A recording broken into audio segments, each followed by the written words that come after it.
11 मई से ही देश की ज्वेलरी इंडस्ट्री में भूचाल आया हुआ है। मोदी विरोधियों के द्वारा ये बातें फैलाई जा रही हैं कि पीएम मोदी ने बिना सोचे समझे ये सोना न खरीदने की अपील कर। कई सराफा संगठन भी कह रहे हैं कि पीएम मोदी को यह अपील करने से कम उनसे तो बात कर लेनी चाहिए थी। जब तक हालात सामान्य न हो हम सोने की खरीद को टालें, गोल्ड की जरूरत नहीं है।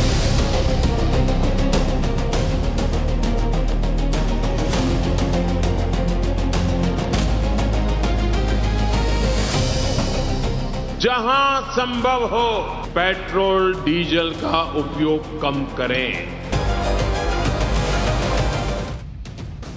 पाठशाला में पहली क्लास, पहले सोना न खरीदने की अपील, फिर इंपोर्ट ड्यूटी बढ़ा दी। कौन सी रिपोर्ट मिलते ही पीएम मोदी ने सोना महंगा कर दिया। अगर देश के सभी बड़े मंदिर अपना सोना सरकार को लोन पर दे दें तो क्या गजब हो जाएगा।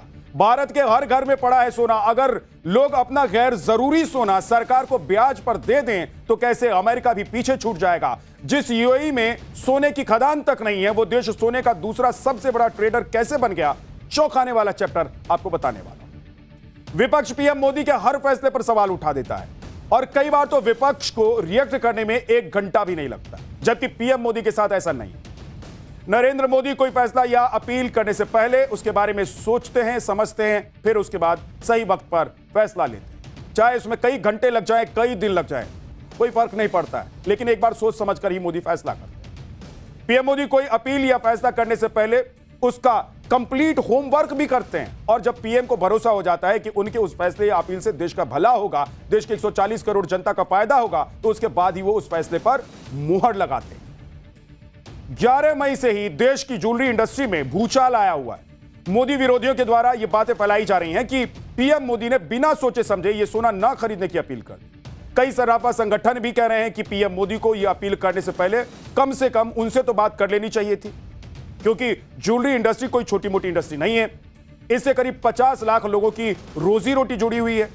आप समझिए कि पीएम मोदी की अपील के बाद सराफा कारोबारियों के चेहरे उतर गए हैं। बड़े बड़े ज्वेलरी शोरूम के मालिक माथा पकड़कर बैठ गए कि 1 साल तक वो कैसे सरवाइव करेंगे। लेकिन सिक्के का दूसरा पहलू भी है। पीएम मोदी ने जन भागीदारी की जिस उम्मीद के साथ देश के 140 करोड़ लोगों से सोना ना खरीदने की अपील की, उस उम्मीद को कायम रखने के लिए अगर लोग मोदी का साथ देना शुरू करें तो क्या ही गजब हो जाए। आज का ये डिटेल आपको दिखाऊंगा कि कैसे देश की तस्वीर और तकदीर बदल सकती है पीएम मोदी की इस अपील के बाद। हमारे घरों में महिलाओं के करीब 50% जेवर हमेशा तिजोरी में ही बंद रहते हैं और वो तभी निकलते हैं जब शादी ब्याह जैसा कोई खास मौका आता है। तो सोचिए कि अगर हम परिवार जिसमें सोना आपके पास जमा है, हर परिवार अपना गैर जरूरी सोना ब्याज पर सरकार को दे दे तो क्या होगा। इसका कितना बड़ा असर देश पर पड़ेगा, कैसे रातों रात भारत की किस्मत सोने की तरह चमकने लगेगी, आज ये आपको बताऊं। और इसी तरह अगर देश के सभी बड़े मंदिर अपनी तिजोरियों में रखे हजारों टन सोना सरकार को दे दे तो कमाल हो जाएगा। यह भी आज आपको बताने वाला हूं कि क्या क्या कमाल हो सकता है। आज आपको यह भी बताऊंगा कि यूएई में जहां सोने की कोई खदान तक नहीं है, वो देश सोने का दूसरा सबसे बड़ा ट्रेड कैसे कर रहा है, सबसे बड़ा ट्रेडर कैसे बन गया। जब सोने के रेट से दुनिया में हाय तौबा मची हुई है, तब चीन दबाकर सोना क्यों खरीद रहा है। चांदी का क्या हाल है, क्या चांदी के रेट अभी भी कम नहीं होंगे। साथ ही बात होगी पीएम की पेट्रोल वाली अपील की भी। लोग ईवी और पब्लिक ट्रांसपोर्ट का मैक्सिमम इस्तेमाल शुरू कर दें तो भारत को कितना फायदा होने लगेगा, यह सब आज आपको बताने वाला। लेकिन पहले ये ट्रिलर।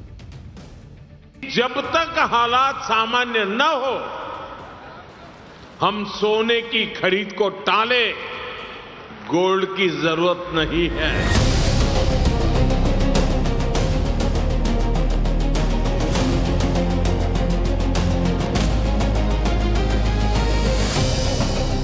जहां संभव हो पेट्रोल डीजल का उपयोग कम करें। 11 मई को पीएम मोदी ने देश की जनता से सोना न खरीदने की अपील की और उसके 2 दिन के बाद यानी कि 13 मई को सोने पर भारी भरकम इंपोर्ट ड्यूटी बढ़ा दी गई ताकि जो सोना पहले से महंगा है वो और महंगा हो जाए। पीएम मोदी ने क्या सोचकर किया, ये आगे आज आपको बताने वाला हूं। लेकिन अभी देखिए कि सोने पर इंपोर्ट ड्यूटी बढ़ते ही सीएमएक्स यानी कि मल्टी कमोडिटी एक्सचेंज में सोने के दाम कहां से कहां पहुंच गए। मोदी सरकार ने सोने और चांदी पर इंपोर्ट टैरिफ 6% से बढ़ाकर 15% कर दिया, जिसके बाद सोना चांदी की कीमत और ज्यादा बढ़ गई। मतलब जो सोना 1,50,000 से 1,55,000 के बीच में ट्रेड कर रहा था, उसके भाव तुरंत 1,60,000 प्रति 10 ग्राम पहुंच गए। आज सुबह एमसीएक्स में 10 ग्राम सोने का दाम 1,62,758 रुपए था और 1 किलो चांदी का दाम 2,98,432 रुपए था। यानी मोदी सरकार के इंपोर्ट ड्यूटी बढ़ाने से सोना एक बार में ही करीब 10,000 रुपए महंगा हो गया। आमतौर पर संकट के दौरान सरकारें समस्याओं को खुलकर नहीं बताती, बड़े संकट को भी सरकारें बहुत हल्का करके बताती हैं ताकि लोगों में पैनिक ना फैले, अफवाह ना फैले और सिचुएशन अंडर कंट्रोल रहे, अनकंट्रोल ना हो जाए। लेकिन इस बार पीएम ने किसी संकट की वजह से सोना ना खरीदने की अपील नहीं की है, बल्कि उन्होंने यह अपील एहतियातन की है, यानी कि संकट आने से पहले ही सरकार जन भागीदारी के जरिए उससे निपटने की तैयारी कर रही है। और वो तैयारी है कि विदेशी मुद्रा भंडार को खर्च होने से बचाया जाए, कैसे उसको बचाकर रखा जाए। लेकिन मोदी की अपील का असर क्या हुआ है, ये आपको दिखाता हूं। मीडिया रिपोर्ट्स के मुताबिक बहुत सारे लोगों ने पीएम की अपील का उल्टा मतलब निकाल लिया। लोगों को लगा कि अभी तो पीएम मोदी अपील कर रहे हैं, कहीं बाद में सोने के दाम बढ़ गए या सरकार ने इंपोर्ट ड्यूटी बढ़ा दी तो क्या हो जाएगा। इसलिए देश के कई हिस्सों में सोने की पैनिक बाइंग शुरू होगी। आप देखिए कि मोदी की अपील के बाद पिछले 2 दिनों में ब्राइडल ज्वेलरी की बिक्री में 15% से 20% की तेजी आ गई। जिनके घरों में 4 से 6 महीने बाद शादी होने वाली थी, उन्होंने पैनिक में आकर अभी से गहने खरीदने शुरू कर दिए। मीडिया रिपोर्ट्स के मुताबिक ज्वेलरी के बड़े शोरूम ने 25 लाख से ज्यादा का सोना बेच दिया है, जबकि मिड साइज की ज्वेलरी शॉप्स में 15 लाख से 18 लाख रुपए तक का सोना सेल किया जा चुका है। मुंबई के मशहूर ज्वेलरी बाजार में भी सोने की बिक्री 20% बढ़ गई है। ओवरऑल देखें तो पूरे देश में पिछले 2 महीने में सोने के गहनों की खरीद 20% तक बढ़ गई। मुंबई, दिल्ली, कोलकाता, चेन्नई, बेंगलुरु जैसे जो बड़े शहर हैं, उसमें पैनिक बाइंग देखने को मिली और इस दौरान हैवी ब्राइडल सेट्स की डिमांड सबसे ज्यादा हो गई कि भाई 2 महीने 4 महीने बाद शादी होने वाली है घर में, तो पता नहीं क्या होगा, अभी खरीद के रख लें। क्योंकि परंपरा के हिसाब से और जो सिस्टम कस्टम है, उस कस्टम के हिसाब से आपको मजबूरन वो गहना देना ही पड़ता है।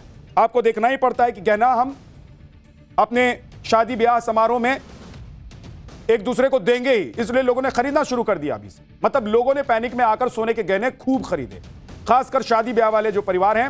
हालांकि एक्सपर्ट्स का कहना है कि पीएम मोदी की अपील लंबे समय तक मानी गई तो सोने की डिमांड कम हो सकती है। कहा जाता है कि हमारे देश के मंदिरों और घरों में हजारों टन सोना पड़ा हुआ है। वैसे तो यह सोना किसी काम का नहीं है, बस रखा हुआ है। अगर इसका सही इस्तेमाल किया जाए तो क्या हो जाए, वो आपको बताने वाला हूं। पहले देखिए कि हमारे देश के बड़े बड़े मंदिरों और घरों में कुल अनुमानित गोल्ड रिजर्व 50,000 टन है और इन सोने के भंडार का बड़ा हिस्सा भारत की अर्थव्यवस्था से बाहर है, क्योंकि वो उसमें आते ही नहीं, शामिल ही नहीं है। वो सरकारी खजाने में नहीं गिने जाते हैं, वो मंदिर के खजाने में गिने जाते हैं। लेकिन मान लीजिए कि अगर पीएम की अपील पर देश के बड़े बड़े मंदिर अपने खजाने में रखा हुआ सोना भारत सरकार को एक स्कीम के तहत दे दे, जिससे उन मंदिरों की कमाई भी और भारत को सोना बाहर से खरीदना भी ना पड़े, तो आप सोचिए क्या हो जाएगा, क्या क्या हो सकता है।